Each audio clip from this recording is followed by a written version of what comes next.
The main message for today is don't lose hope.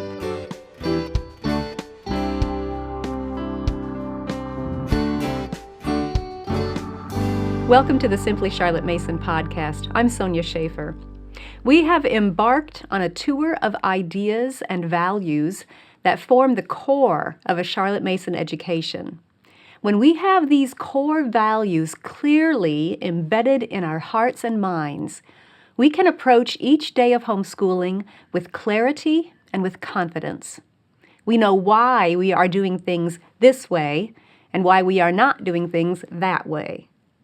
And we can embrace the freedom that comes with that confident teaching. And we've already looked at the first core value, the one that Charlotte Mason considered revolutionary in her day. Children are born persons.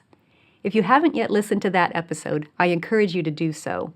We looked at how important it is that we view each child as a whole person, body, soul, spirit, mind, will, emotions, and keep that big picture as we seek to educate him or her. Today, we want to look at the second core value, possibilities. Do you believe that your child has possibilities? It is a core value of a Charlotte Mason approach that every child has possibilities for growth, for learning, and for loving. On the flip side, they also have possibilities for prejudice, for ignorance, and for hatred. And it is those very possibilities, both good and bad, that motivate us to be faithful in educating our children. If we didn't think that this child could learn and grow and change as a person, then why would we invest any time teaching him? We must believe that every child has possibilities. Charlotte put it this way: they are not born either good or bad, but with possibilities for good and for evil. Now, this is not a theological statement about a sin nature. This is a correction to an idea that was popular in Charlotte's day. You see, many parents in Charlotte's day accepted the idea that children were born with either good character or bad character, and there was nothing a parent could do to change it. If Johnny had a bad temper, it was inherited from his parents or grandparents, and that was it. He would always have a bad temper. If Susie was a perpetual liar, there was nothing you could do about it. She would always be a liar. It was part of her DNA. I'm sure you can understand how that view of the children completely gutted any hope and drained any desire or responsibility of discipling that child. If you can't change something, no matter how hard you try, you have no hope or motivation. But Charlotte wanted to give parents hope. She assured us that faults of character are not permanent nor unchangeable. A child's character can be shaped and molded. Yes, some children may struggle with certain aspects of character. Maybe Johnny does have a natural tendency toward anger. Maybe Susie does gravitate toward lying more than any other child you know. We all have certain struggles. Some are more visible than others, but we all have personal challenges in different areas. And that's because we are human and we are individuals. Each child is a unique person, the core value of personhood that we looked at before. You know your own strengths and weaknesses, your own tendencies and besetting sins. And it's the same with our children. Every person has possibilities for good and for evil. So our job as parents is threefold. 1, we present ideas that uphold the good and noble as beautiful and worthwhile. 2, we seek to understand each child as an individual and then help that child understand himself and his own tendencies for good and for evil. 3, we come alongside that child and encourage him in his personal struggles by helping him form habits that will make it easier for him to pursue the good and avoid the evil. And in all of this, we point that child to the only one who can help him and change him in this struggle, the Lord.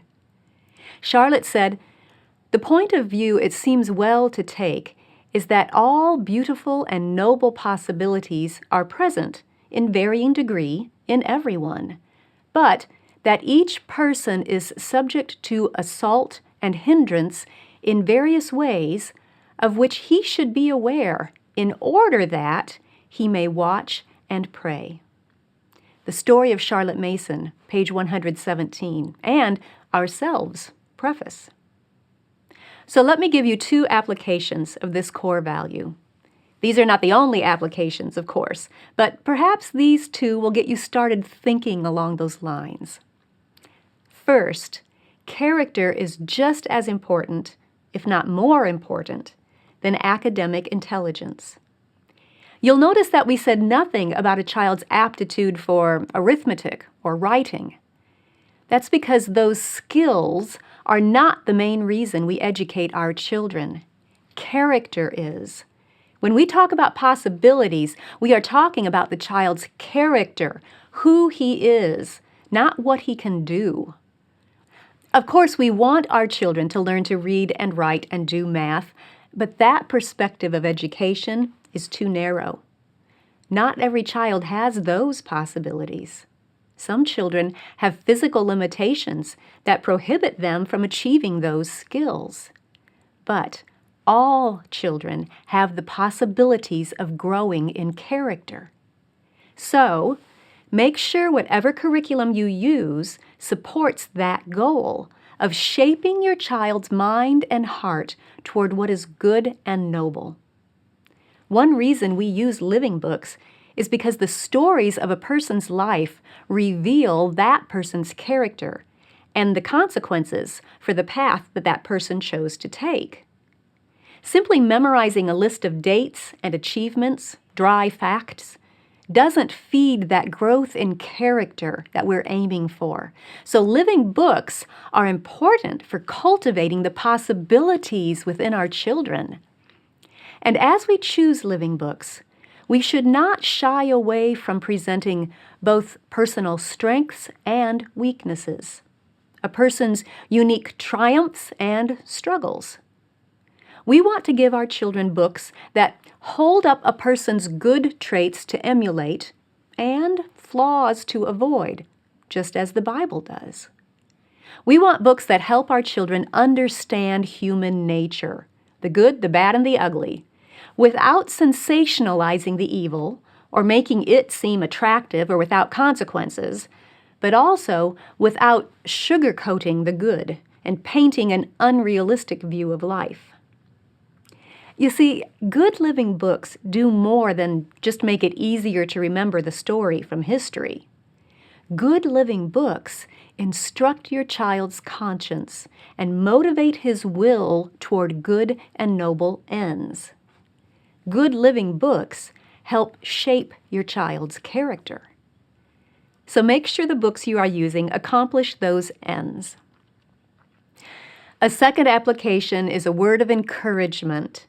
Never stop believing that your child can grow, can change. No matter what struggles he has, no matter what limitations he is dealing with, no matter what challenges you are facing with him, don't give up hope. I love this statement from Charlotte. A child is a person in whom all possibilities are present now, at this very moment. Parents and Children, page 260. Yes, he may have tendencies toward what is bad, but always remember that he also has possibilities toward what is good, right now, at this very moment. No one is beyond hope. The change may not come as quickly as you want it to. It may not swing in the good direction as far as you want it to go, but never let go of your hope. Watch and pray for your child and with your child. Don't give up. The child is born, doubtless, with the tendencies which should shape his future. But every tendency has its branch roads, its good or evil outcome. and to put the child on the right track for the fulfillment of the possibilities inherent in him is the vocation of the parent. Home Education, page 109. Do your best to put your child on the right track. Make the right path as attractive as possible. Help your child grow in relation with himself as an individual, understanding his unique challenges, and continue to encourage the habits that will help him become the best version of himself that he can. Don't lose hope in helping your child overcome his bad tendencies. Your child still has possibilities. Believe it. Thanks for joining me. We'll look at another core value of Charlotte Mason soon. And if you haven't subscribed, do that now. And I'll see you next time.